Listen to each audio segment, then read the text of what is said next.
Atmanon yasya vadishtam Daivena pohitum dvayo Devo suro naronyova Nishvarostiha kaschana Atmanon yasya vadishtam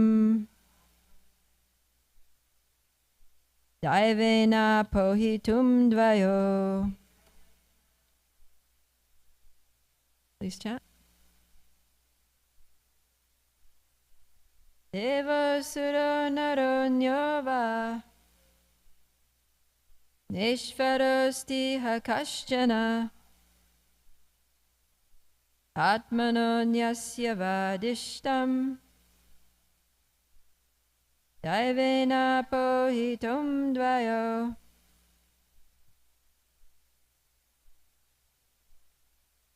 Devo suro naronyova Nishvarosti hakaschana Atmanon yasya vadishtam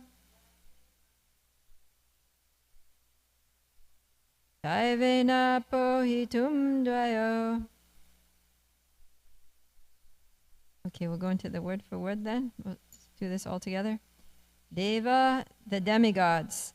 Asura, the demons. Nara, humans. Anya, or anyone else. Va, either. Na, not. Ishvaraha, the supreme controller. Asti, is. Iha, in this world. Kaschana, anyone. Atmanaha, one's own.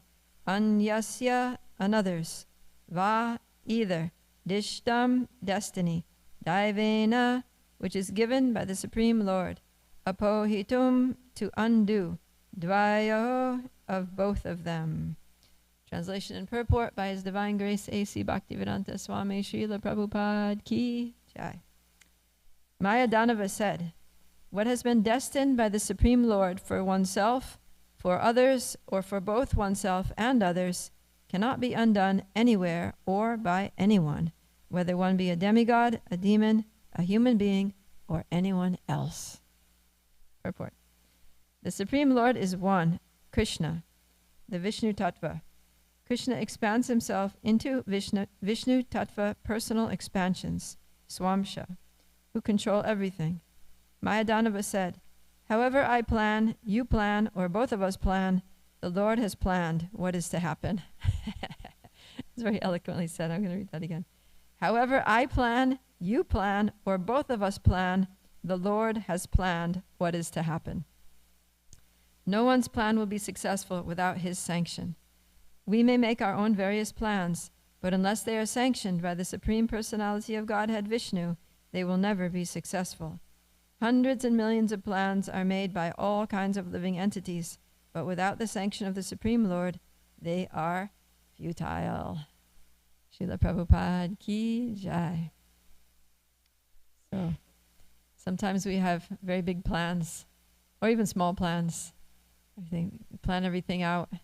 Nowadays, strategic planning is a big thing, right? So we sit down together with our team and hash out all the different, strengths, the weaknesses, the opportunities, the threats, and do environmental scanning and look at the short and long-term goals and objectives, the mission and vision, take all these things into consideration, and then we come out with a very inspiring strategic plan for our organization or our company or our family or our personal lives.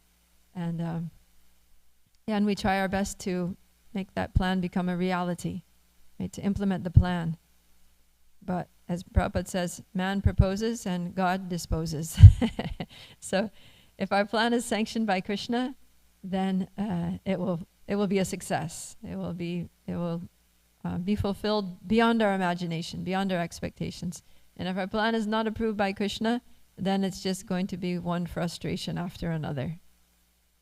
So, but that's good because ultimately we don't want to do anything which is not approved by Krishna, because that thing would not be good for us, right? Krishna is not going to, he's our best friend and eternal well-wisher. And so he's always arranging the things that are best for us. And he knows what's best for us because he's the omnipotent, omniscient Supreme Lord. So sometimes we have the idea, oh, this will be very good. Let me do this. If this turns out well, that's going to be fantastic for me and for everyone. But Krishna's like, actually, you know, that I know better, right? So yeah, our vision is very narrow. We don't remember much from the past, and whatever we remember is just the recent past. We don't remember all our previous lifetimes, and even the present. Our understanding of what's happening in the present is very limited to our own experience, our own perspective. There are many things that we miss, we don't see, we don't have experience of. And then with the speak of the future, we don't know anything about it. But Krishna knows past, present, and future. He's Tri Kalagya. And so he knows what is the best course of action. And so if we make a plan and Krishna doesn't sanction it, then that's a good thing. It's good that we got frustrated. And whatever Krishna wanted to happen is what's going to happen, and that's always the best. And then if we do make a plan and it's aligned with Krishna's plan, then it will manifest beautifully. So either way, it's a win-win. Right? Either way, we're going to win. Even if our plan flops, it's still a success because what happened was Krishna's plan, and Krishna's plan is always the better one anyway. So ultimately, we don't need to worry. But one thing we can do, because it's nice to, one could think, well, does that mean that I shouldn't plan at all? I should just sit back and let life happen as it will? And so there's a saying also that one who fails to plan, plans to fail. So we need to have some plan. So then what to do? How do we know how to plan? We don't have Krishna's vision. And so then what we have to do is before we start planning, we need to pray. Krishna, dear Krishna, please illuminate the path forward. Please give me some insight into what it is that you want me to do with my life, or how you want us to run this organization, right? Because, for example, the temple managers meet, the board of directors meets, and we start every meeting by intensely praying. Dear Shri Shri Radhakalachandji, please give us the intelligence. Please, by your mercy, inspire us to, have the intelligence and the insight to be able to, know how to make decisions and plans according to your will. Let your desire be our desire, basically, like that. Let us be totally aligned with Srila Prabhupada's mission and vision for your temple. So like that, and then, and then we start. So hopefully, Krishna is going to do the needful and adjust our thinking, give us some perspective, give us that insight that we need to be able to do things as he wants. And so we can do that ourselves too, and thinking about the family, so many decisions that parents need to make about where are we going to live, which house are we going to buy, which school are we going to send the children to, where are we going to go on vacation, and all these things. How are we going to spend the money? How are we going to invest our savings? Like that. So there's so many important decisions, and in all those decisions we can pray. Dear Shri Shri Radhakalachandji, please guide me. You've gifted me with some, finances. You've given me these children. Please direct me how to use, how to engage everything in your service the way that you see as best. And give me that understanding. So it's interesting that this very enlightened perspective is coming from Mayadanava, who's a demon, right? But he understands that there is a Supreme Lord, and that Lord is the Supreme Controller, and whatever is happening by the will of the Lord. So I was just looking into this personality Mayadanava a little bit, And he appears again and again in different places, not so frequently, but several times through the pages of Srimad Bhagavatam. And basically there's different categories of demons. So they're the Daityas and the Danavas. And both of those are progeny or children of Kashyapa Muni. So Kashyapa Muni had many wives, and through those wives he gave birth to all the different categories of living entities, including different species in the universe. And so one of his wives was Diti, and Diti, she gave birth to the Daityas, the demons who are called Daityas. So Hiranyakashipu that we were just hearing about is a son of Diti, and his brother Hiranyaksha also, the one who was killed by Varahadev, he's also a son of Diti. And then Kashyapa had another wife called Danu. So through Danu, she gave birth to the Danavas. And so what we're hearing about here is one of those Danavas named Maya Danava. And Maya Danava, he's famous for his technological expertise.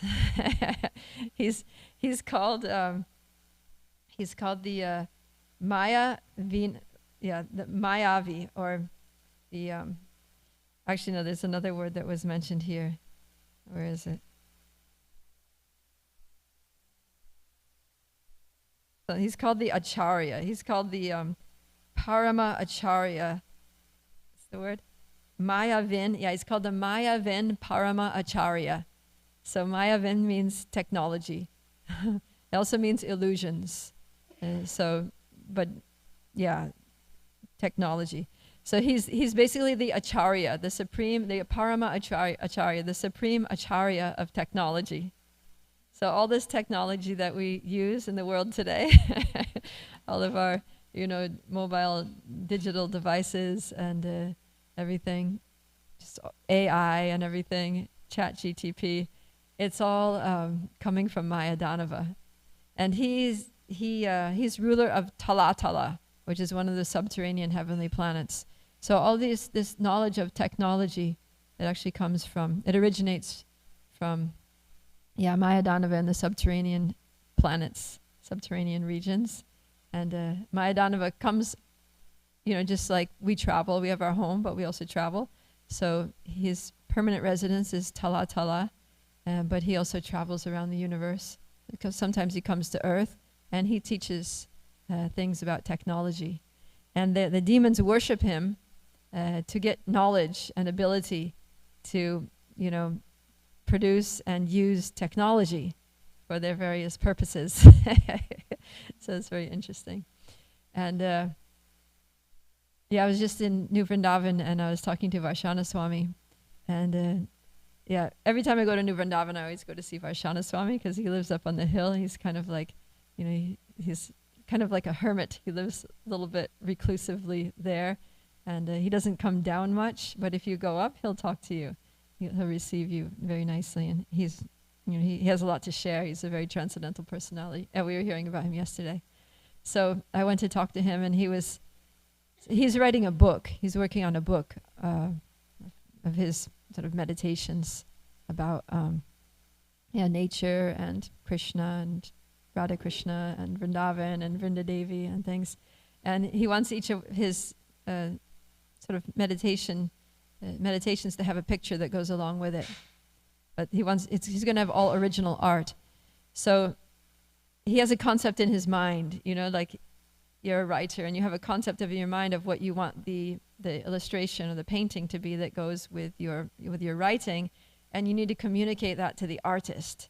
So he's trying to communicate to the artist, but it's not quite right. So then he's thinking, one of his disciples suggested, why don't you try just typing in exactly what you want into AI and see what comes out? So Maharaj, he's very into just nature and, everything being just simple and back to the earth.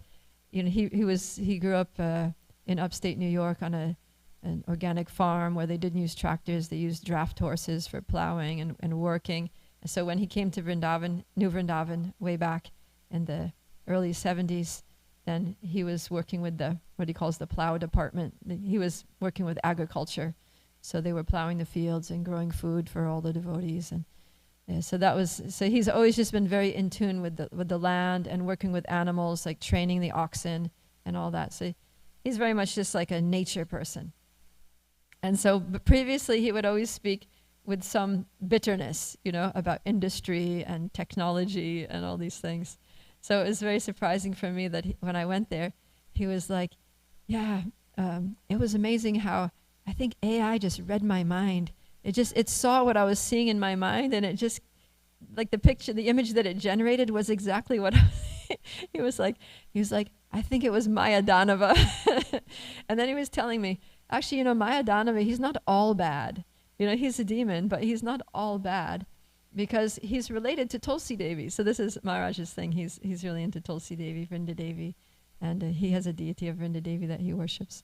And he's saying, the story is that Maya Danava, his nephew is actually Shankachuda, and Shankachuda married Tulsi, in that Leela that's described in the one of the Puranas. I think it's the Brihad Naradiya Purana. And so he said he has a connection. He actually has a connection to Tulsi Devi. So when I was envisioning this, picture, then I'm thinking it has something to do with the family relationship between Tulsi Devi and Shankachuda and Vrinda Devi and Radha and Krishna and Vrindavan and Maya Danava. So it's just funny that it was interesting that he was making that connection. So in any case, there is a connection between Maya Danava and Tulsi Devi, who's of course, Tulsi Devi is very much, directly and intimately involved with Radha and Krishna's Vrindavan Leela. So, not to say that Maya Danava is a part of that, perhaps in another form he does, but here Maya Danava is described as a demon. But he's speaking learned words, so he's obviously a pious demon. Right? In Srimad Bhagavatam, there are many pious demons who they're pious in the sense that even though they're materialistic, but they approach a higher authority, right? Like they'll worship Lord Shiva to get power, or they'll worship Lord Brahma to get power.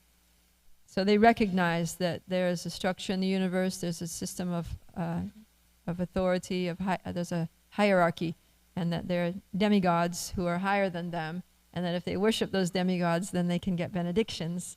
And ultimately, they understand that those benedictions come from the Lord, but because they consider the Lord a competitor, then they don't like to recognize that.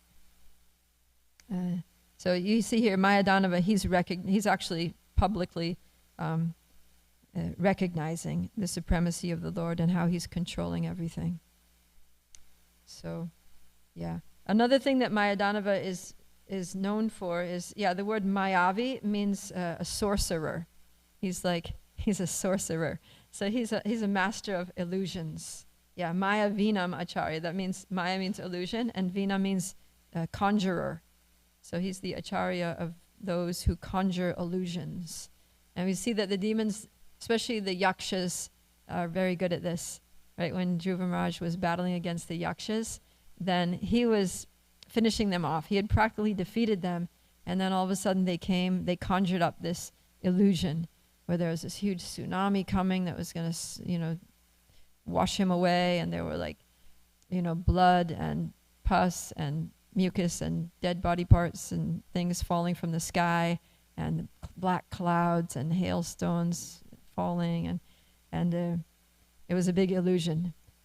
And Swayambhuva Manu came at that time and he said, "Don't worry, my grandson, dear Dhruva, this is all just an illusion created by the Yakshas. This is all just Maya. Just chant Hare Krishna, chant the holy names of the Lord, and all this Maya will be dispelled. Because wherever there's Krishna, Krishna's like the sun, and Maya is like darkness.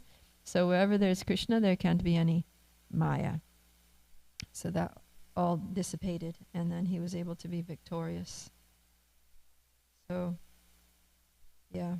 So Maya Danava, he also has experience. He also has personal experience of this fact that the Lord is the supreme controller, and we may try to do things, but it's only going to be successful if the Lord sanctions it. And because there was a pastime in which Agni, the demigod of fire, he got a stomach ache, because there was one king that was offering so much ghee. So he's worshipping, doing yagyas and offering ghee into the fire. And so Agni was consuming so much ghee, and then he got a stomachache, just like anyone would get if they ate that much ghee. So then he went to Lord Brahma and he was like, what do I do now? Feeling terrible. And he said, you need some Ayurvedic medicine. You need to take some herbal remedies. And he said, I'm going to need a lot of herbs to make this thing go away. And he said, okay, go to the Khandava forest. There are a lot of plants and herbs and Ayurvedic herbs that are just growing there. You go there and just eat all those. Just consume all those. So then how does Agni consume things? He burns them because he's made of fire. So he was burning down the whole Khandava forest with his flames. And that way he was devouring it, basically, to get better. And then Lord Indra saw that, and so Mayadanava was living in that Khandava forest. And the other reason why Brahma recommended burn down the Khandava forest is because there were so many very powerful serpents, like poisonous serpents that lived in that forest, including one serpent named Takshaka, who was a friend of Indra, because he had helped Indra at one previous time. So Indra, he wasn't happy that the Khandava forest was being burnt because he was worried about Takshaka. So he made all these clouds come and was showering a lot of rain, raining like that. And so Krishna and Arjuna were there, and they saw Indra showering rain, and Krishna said, no, Agni needs to consume this forest to get, this is like his health remedy. This is like, his medical treatment here. Why is Indra interfering? They said, we have to stop Indra, we have to block the rain. So then Krishna told Arjuna, use your arrows to block the rain, to make like a shelter. So then Arjuna shot so many arrows. He shot arrows that basically wove like a roof, a canopy, like an umbrella over the whole Khandava forest, so that all the rain of Indra wouldn't stop his rain, but it was just, going off the roof and running off to the side of the forest. And that way Agni was able to consume the whole forest. But then Mayadanava was in that forest, and he was like yelling for help. And he went to Arjuna and he said, I can see that you're the powerful one here, so please, save me. And so Arjuna saved him. And later, Mayadanava was so grateful for Arjuna, to Arjuna and Krishna, that Krishna said, well, if you're actually grateful, then you should do something for them. So Mayadanava said, what should I do? And Krishna said, you should make a palace for them, for Maharaj Yudhisthira, because he's going to be the king. And so he designed the Indraprastha palace that the Pandavas lived in there, in which, and he designed it in such a way that it was absolutely like beautiful. The architecture was amazing. It was beautiful, and it had all these illusions built into the design. So one of the illusions was that the floor, what looked like floor was actually water, and what looked like water was the floor.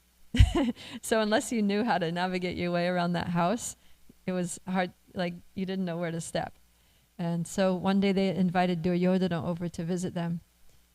Come see our new place. And they didn't mean anything bad, but I think they just kind of forgot that the floor was like that because they got so used to it. And then Duryodhana was walking along, and all of a sudden, he fell into the water thinking it was the floor, and he got soaked.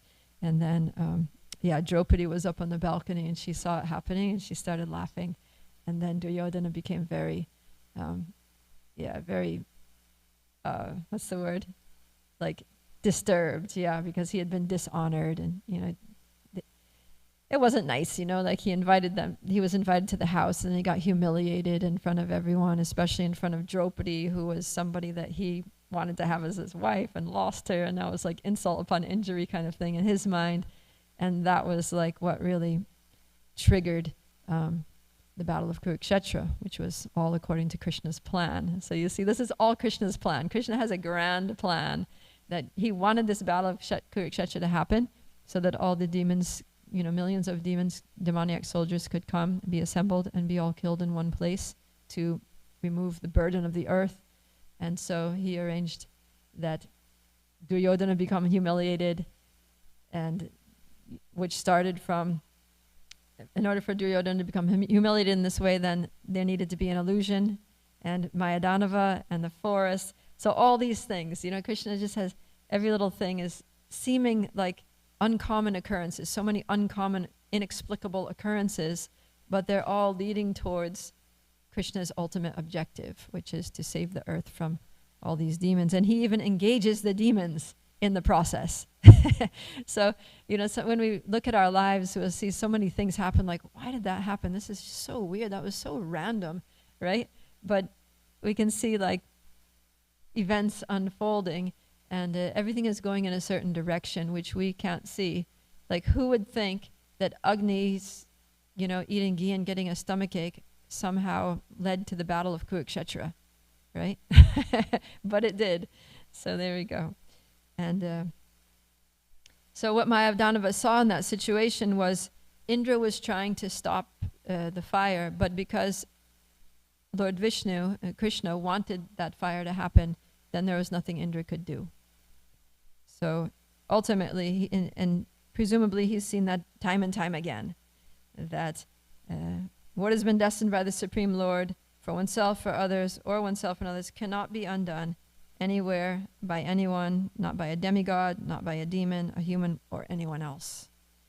So that's something to remember in our lives as things go, that everything is happening by the will of Krishna, and that we should try to align ourselves with Krishna's will, and then our plans will be successful. Otherwise, Krishna will tweak them. Or he might totally just defeat them and frustrate us and push us in a new direction. So, yeah, so a lot of interesting things are happening here in this pastime. We see that,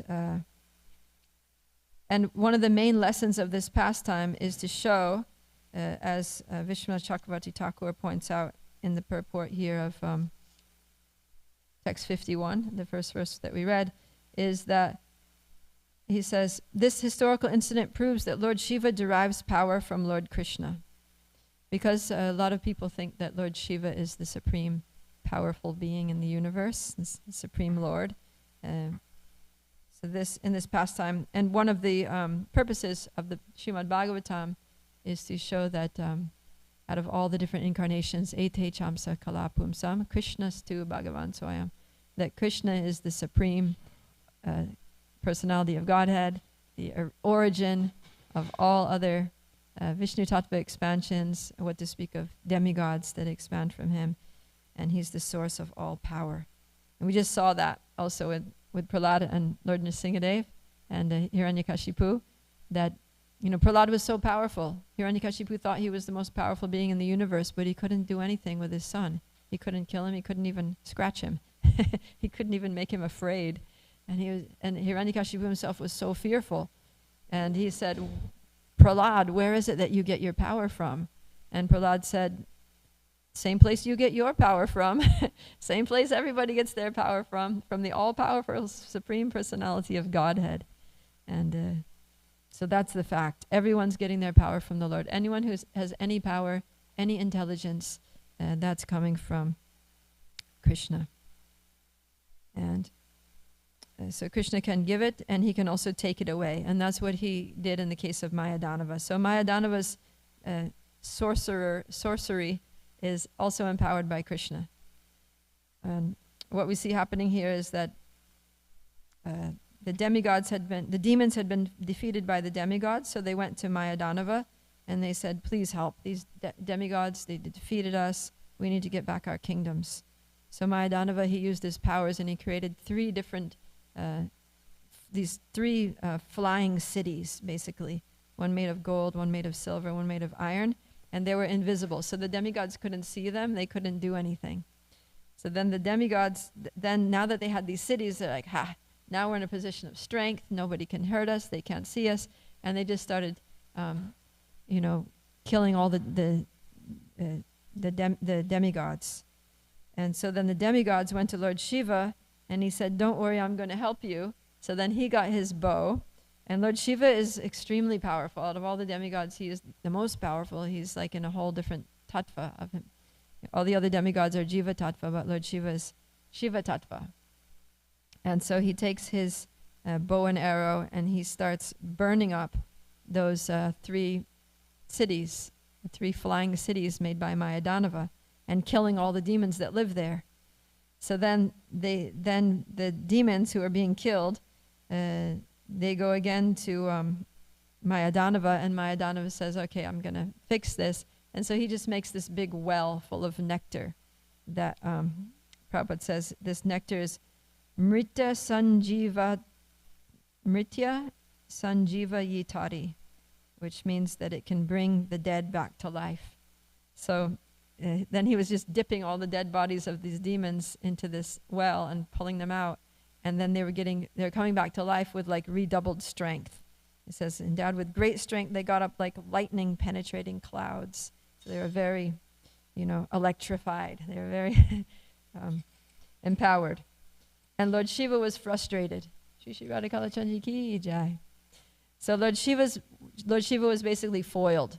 So this is what is being emphasized here, is that Lord Shiva, he had burnt the kingdoms to ashes, but then they all came back to life. So ultimately, whatever Lord Shiva did didn't have much effect. And so Lord Vishnu, he's always paying attention. See, Lord Shiva, he doesn't go, dear Lord, please help us. But the Lord is automatically always paying attention to his devotees. And he sees, not that he didn't know. He arranged the whole thing. But he's like, okay, now my devotee is in trouble, and I need to go to help. So then Krishna, he has his own mystic powers. So Mayadanava has some, even though he's the acharya of mystic powers, but his mystic powers are given to him by Krishna. They can be taken away by Krishna. And even whatever he has is just partial. So the real acharya of mystic powers, the real master of mystic powers is Krishna, right? That's how he's addressed, Yogeshvara, master of mystic powers in Bhagavad Gita. So then the Lord, he changes himself into a cow, and he changes Lord Brahma into a calf, and they just go there and start drinking all the nectar out of that well. And they're just sucking it all up, swallowing it all down. And by the influence of the Lord's illusory energies, he also has his own illusory energies, even though Mayadanava saw that this cow and calf were drinking up the nectar, he couldn't do anything about it. It's like you see something, he was just like totally like paralyzed. Sometimes you have like sleep paralysis, and you're trying to get up, and you can't move your body, even though you're like kind of awake, but you're just like, so like that, he sees and he's like, oh no, they're drinking the nectar, but he's like stupefied. He can't do anything. And then he realizes, so then he says this verse, he says, oh, this must be Krishna's plan. So this is Krishna. He's the bewilderer of the bewilderers. Right? He's called, one of his names is Madan Mohan, which means that Madan is Cupid. Cupid bewilders everyone, but Krishna bewilders Cupid. So in the same way, Mayadanava, he creates he illusions everyone, but Krishna puts him into illusion. So that's the Lord. No one can overpower him in any way. And that's what this pastime is showing. In text 65 to 66, it talks about Krishna's personal potencies, consisting of religion, knowledge, renunciation, opulence, austerity, education, and activities, or the power to act. And those are just a few of them. Those are like beginning with those potencies. And they said that Krishna then, now that they drank up the well, then he empowers Lord Shiva. It says he equips Lord Shiva with all the necessary paraphernalia. And then Prabhupada in that purport, he says that Lord Krishna is always prepared to help all the Mahajanas and devotees in every respect. And because Lord Shiva is one of the chief devotees of the Lord personally equipped him with all the paraphernalia of war. The devotee therefore must serve the Lord sincerely, and Krishna is always in the background to protect him, and if need be, to equip him fully to fight with his enemy. For devotees, there is no scarcity of knowledge or material requisites for spreading the Krishna consciousness movement. So this is also a very important point to remember, that Krishna is always in the background, and he's always watching what we're doing. And he's ready to supply whatever we may need. He has all these potencies. So, specifically mentioned are the potency of dharma. So just in case we're not from a very dharmic background, Krishna can he can equip us with dharma, with the ability to know right from wrong, the ability to discriminate, the ability to know what should be done, what should not be done, like that. And gyan, knowledge, the knowledge of transcendence, of difference between matter and spirit, of the relationship between the soul with God, about who is God, what his energies are, how they act in this world. He can empower, he can equip us with gyan. And then virakti is renunciation, so detachment from this world, so that we can let go of the material desires and the things of this world that entangle us in karma bandhana, karmic bondage. And then riddhi means opulence. He can also bestow all kinds of wealth and assets that we can use in his service. And tapa, austerity. He can empower us with the ability to tolerate difficulties that we may encounter in his service, right, whatever those may be. Physical difficulties, mental difficulties, social difficulties, right, dealing with difficult people. He can give us the ability to just go through those very, easily, just flow with all these difficulties and keep going in our service, empowering us with tapa. And then vidya means education. So he can also create opportunities for education and empower us to get the full benefits of education in whatever field of knowledge we need to become expert in, whether it be Shastra or some, secular field of knowledge, but he can impart that kind of knowledge too.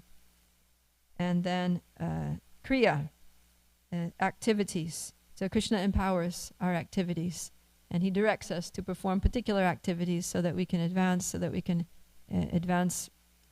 Krishna consciousness movement and inspire others in their devotional activities. And then Adibi, it says, these are just the beginning. This is just a little sample. These are just the beginning of Krishna's unlimited potencies by which he empowers, inspires, protects, and equips his devotees in his service. So here he's empowering Lord Shiva. And that's the message in this chapter, that Lord Shiva, he's not independently powerful, but he's empowered by the Lord, who is the original source of all power. And so knowing that all empowerment, intelligence, and detachment, and opulence, and all these things come from Krishna, that they actually belong to Krishna, he invests us with them, then we should understand that they're meant to be used in his service. So the problem with Maya Danava is that, like Prabhupada mentions here in the purport to text 59, it says that Maya Danava is a Mahayogi, a great mystic, but his business was to help the Asuras. So he's misusing his powers to help those who are antagonistic to the Lord. And Krishna talks about this in Bhagavad Gita, this Mayaya Pahrita Gyan, that people who have Gyan, they have knowledge, but that knowledge is stolen by illusion. And so those people don't surrender to the Lord, and they continue suffering birth after birth in the material world. So we don't want to end up like that. We don't want to misuse the gifts and talents and intelligence that Krishna has given us for materialistic purposes. Otherwise we remain stuck in the material world. If instead we use everything in Krishna's service, whatever he's equipped us with, then those activities become the cause of our liberation, cause of our going back home, back to Godhead. Okay, so there are many things here. And then this chapter concludes with Lord Shiva being empowered, after being empowered by the Lord, going ahead and burning all those 3 cities to ashes. And so he's called Tripurari. Tri means 3, and Pura means cities, and Ari means the destroyer, the destroyer of the 3 cities created by Maya Danava. And so he destroys all the demons along with them, and the demigods emerge victorious as usual, as always. The demigods always emerge victorious because Krishna supports the demigods. He always protects his devotees. Okay?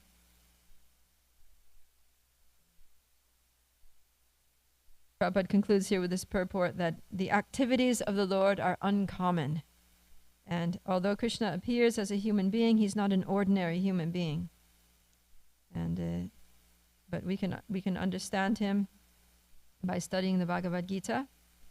And having understood him, then we need to help others understand him too. Understand that Krishna is the Supreme Personality of Godhead.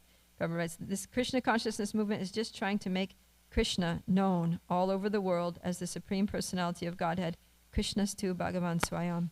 If people take this movement seriously, their lives as human beings will be successful.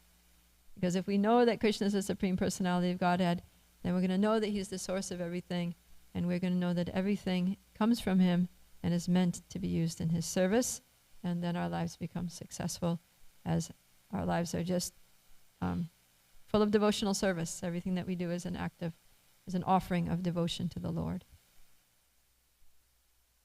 So that's the end of chapter 10. Any questions or comments? Hare Krishna, Prabhupada, Priya, what a wonderful class. Thank you so much. The story of Maya Danava is like so close to our lives. He's the ruler of technology, or and our lives are so ingrained. I'm involved Keep the mic in. dealing with technology on a day-to-day basis. Uh-huh. So one question, or thought, quite a few. Back in the days, it seemed there was a clear separation of, okay, these are the devotees, these are the Danavas or Daityas. The Asuras, yeah. Yes, and like Maya Danava also, he's aware of Vishnu's presence and power, but I guess he just choose to surrender, and so he's categorized under the Danavas. Even though Indra was his friend in the later pastime, so they seem to have interactions, but then still there's a clear demarcation that, okay, Indra is a devotee, Maya Danava is a Asura. Whereas in our lives, where we say in Kali Yuga, both the demon and the devotee, these natures are in one person, both of them. And so what is it that, we're dealing with technology, we are dealing with all these demonic things, and we're saying, okay, we're try to use everything in Krishna's service. But then what is it that, would separate us or help us not kind of control our demonic tendencies, even if we are surrounded by all of this and utilizing all of this? Yeah. So, everything can be used in Krishna's service, right? It says in Bhakti Rasamrita Sinu, Anasaktasya Vishayan Yatarham Upayunjadaha Nirbandha Krishna Sambandhe Yukta Vairagyam Uchite. That when we're not attached to anything for our own selfish enjoyment, but we do use everything in Krishna's service, then that's Yukta Vairagya. So ultimately everything is the energy of the Lord, right? Even Maya Danava is empowered by the Lord. So all the technological things that he creates or inspires others to create,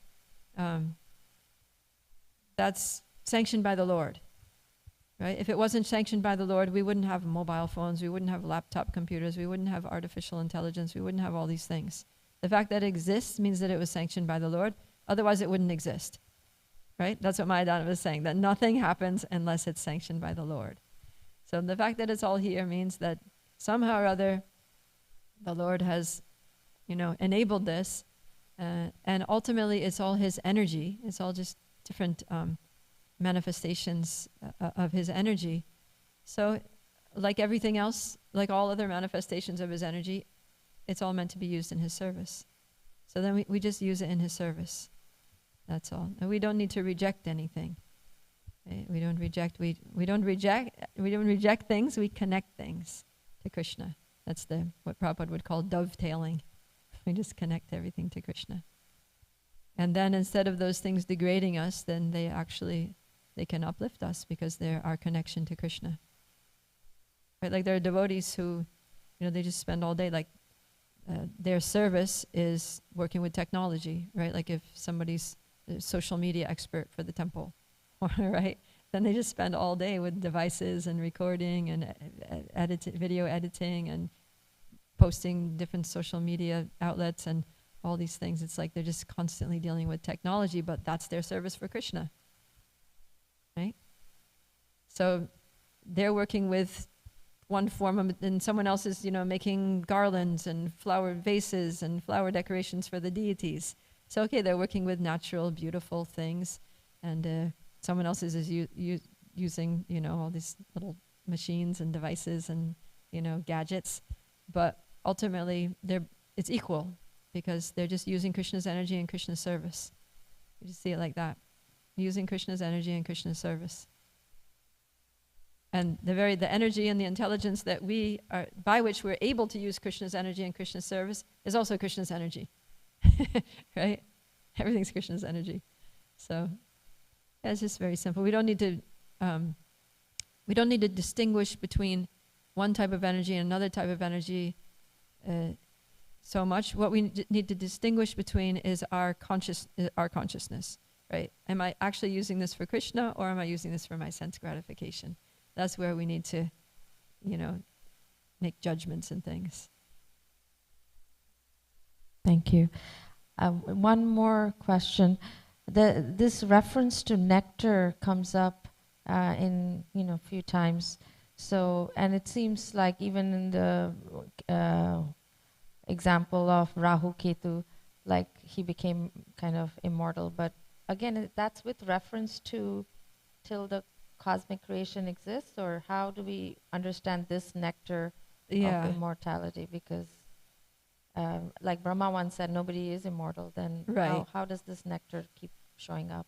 Yeah, so even that nectar that came from the churning of the milk ocean that they called the nectar of immortality, it doesn't mean that they're not going to die. It just means that they're going to live a very long time. They can't be killed. It means that they can't be killed by, like a living being in this world. But at the end of at the time of the cosmic annihilation, they're not going to survive that.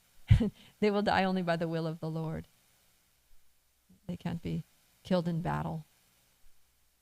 That's my understanding. It's kind of like, sometimes we say nitya, like souls in this material world being nitya bada, that we're eternally conditioned. So it just means a very, very, very long time. So no one's immortal in this world. Of course, the soul's immortal, but talking about the body here, right? So there's no body that's going to live forever, that's going to be able to withstand, unless they're particularly blessed by the Lord, like Markandeya Rishi. He was able to live through the annihilation. But that's because he was a pure devotee and he requested the Lord, I want to see the power of your Maya. I want to see your destructive potencies. Please let me experience the cosmic annihilation. And so, he didn't have a good experience, but he experienced it. It wasn't fun. But ultimately, Krishna was there for him, floating on a banyan leaf, little baby Krishna sucking his toe in the waters of devastation. So everything's possible by Krishna's mercy, but ultimately, again, Krishna's controlling. So even if you've drunk the nectar of immortality, if Krishna wants you to die, you're going to die. Right? And even if you haven't drunk it, if you got the blessing to survive the annihilation, you'll survive the annihilation. But as devotees, we're not attached one way or the other. We just, okay, Krishna, you've given me this life. You can, Mara be, Raka be, like Bhaktivinoda Thakur says, you can kill me or you can protect me as you like. I'm your servant. I totally belong to you. I'm your property. You can do with me whatever you like. If you want, you can kill me. If you want, you can keep me. You want, you can give me a short life. You can give me a long life. You can give me a good life. You can give me a difficult life. Whatever you want me to experience, whatever you want me to do for you, wherever you want me to live, just, do whatever you want with me. I'm yours. And I totally trust you. Anyways, you know better than me, so just go ahead and inspire me in whichever way you want me to act in your service to to do so. Right? Then it becomes very easy, very simple. And then we don't get attached to a particular plan, right? We might, okay, it seems like this is what Krishna wants me to do. He's inspiring me from within to do this. Devotees are encouraging me to. It looks like this is the direction that Krishna is pushing me in. So then you go with that. And then, after some time, maybe you start hitting your head against the wall, or you're just feeling like not inspired anymore. And devotees are like, what are you doing that? And then you start getting all these signs that maybe I'm not meant to be doing this anymore. And then Krishna, okay, I guess my time for doing this particular service is up. What next? What do you want from me? Please make it clear. And then you start getting some signs and things. You can consult your guru. But yeah, Krishna is very good at making clear what we want to do. It may not be obviously apparent, but if we just remain open and just keep, wanting to please Krishna, praying, Krishna, how can I best please you? And serving, taking those opportunities, walking through the doors that open, then we can be confident that we're on the right path.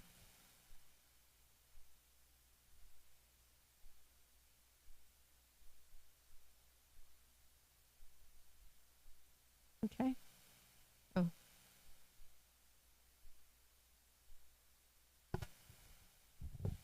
Hello. Hare Krishna.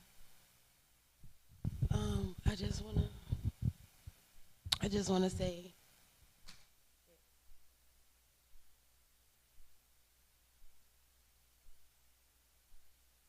I guess when it comes to I'm just gonna comment on what you were speaking about. Yeah.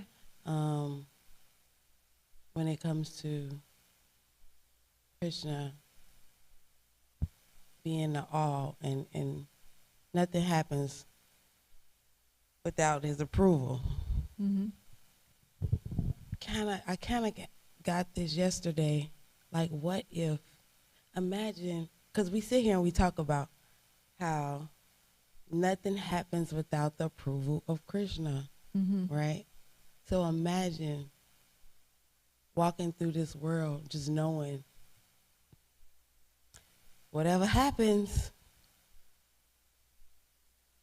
it's the will of Krishna. Mm-hmm. That, as a human, is hard. However, it's so beautiful for me now, because that's where I'm at right now, is learning to walk that walk, right? Moving through life like that, knowing, not believing anymore, but knowing. However, I'm just looking back on, if you would have told me this 10 years ago, if you were to tell somebody, just go through life knowing that everything is okay. Everything will be okay. Everything may not feel okay all the time, but we know that it's okay because everything is in the will of God. It's in the will of Krishna. 10 years ago, you can understand that mentally. However, it don't meet up with the physical. But over time, it do. And when you look back, it's like, it's so easy, but it's so hard. It's so easy, but it's so complicated. But not really. I don't know how to explain it. But once you get into a knowing, it really don't matter. Of course, you're human. You're going to go through emotions. This is what we have. What is it? The three modes? Ignorance, passion, and goodness. Yeah. This is how our feelings come through. So we're going to have those little, but it's the detachment. It's the knowing that whether it's so-called good or so-called bad, it's in the will of God. And as long as I'm walking in the divine will of the Most High, there's nothing, whatever happens, just happens. So I'm grateful for this lecture today, because I was really just thinking of meditating on this yesterday. And it's amazing how the class is about everything is in the will of Krishna, the will of God. Thank you so much. Yeah, it's a big lesson, to accept that. There was one. We were at a retreat, and we were doing like a meditation called Alone with Krishna, and we had these meditation prompts. And one prompt was something like, how would your life be different if you fully trusted that Krishna is completely taking care of you? And it's just nice to sit down and think about it. How many things do I do because I'm insecure, because I'm afraid? How many times am I just reacting due to fears and insecurities, thinking that I have to fight for myself, I have to defend myself, I have to stand up for my rights, I have to manipulate situations, and sometimes we even hurt others in the process, and cause bad relationships and things. But if we fully understood and accepted that Krishna's got it under control and he's our best friend, right? He knows everything. He's totally on top of it. He's seeing everything. He's from all lifetime, millions of lifetimes that we've been in the material world, he's been with us. He knows everything about us, everything we think, everything we feel, everything we've been through, and he knows everything we need, and he's capable of supplying it and arranging for it. And so, yeah, we have to see everything that happens, good, bad, or neutral. This is what I need. This is exactly what Krishna's giving me, exactly what I need right now. I may not like it, may not be comfortable, but I need this, This is something for me to grow on. So then we reflect on it like that. How is this helping me to grow? Right? Instead of thinking, oh, poor me, I'm a victim, and this person did this to me, and that's terrible, and I need to, whatever. Just think, how is Krishna pushing me to grow by giving me this experience? What am I meant to learn? How is this meant to push me in a forward direction, closer to him? And just keep taking shelter of Krishna again and again. That's the most important thing. The go-to that I've learned as well is when it gets hard, that's when you ask. You have to go to, there's really nowhere else to go. So it's like, okay, what am I supposed to be doing? What am I supposed to be learning? Okay, and that's your surrender moment. I'm open. Yeah. Show me the way. Yeah. Sounds easy. But if we can actually realize that and act accordingly, think accordingly, feel accordingly, then we'll be totally peaceful.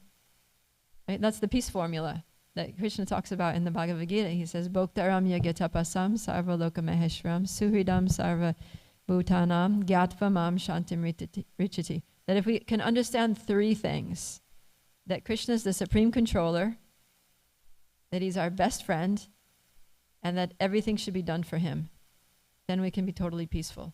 Because if the person who's controlling everything is your best friend, that means they're going to control everything for your benefit, because that's what friends do, right? Friends help friends have a good life, have good things, be successful.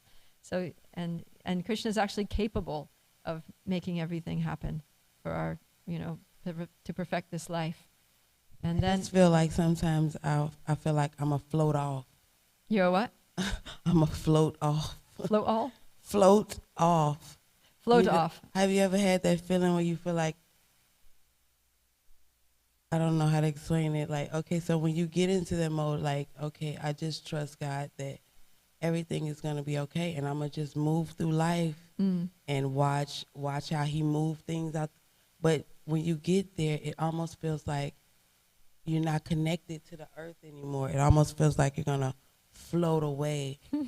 So something happens to where I have to come back and ground I don't know how to explain it, but it's a beautiful thing to trust God. That's all I would say.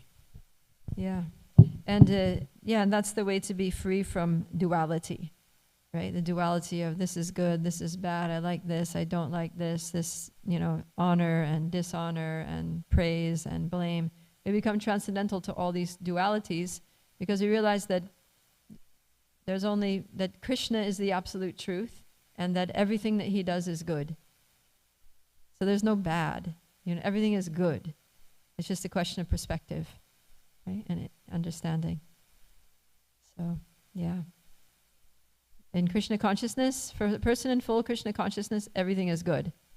And for a person who's not at all connected to Krishna, is not religious in any way, everything is bad. Everything that they do is bad. Even if they do a good thing, so-called pious, kind act of kindness, but because it's mundane,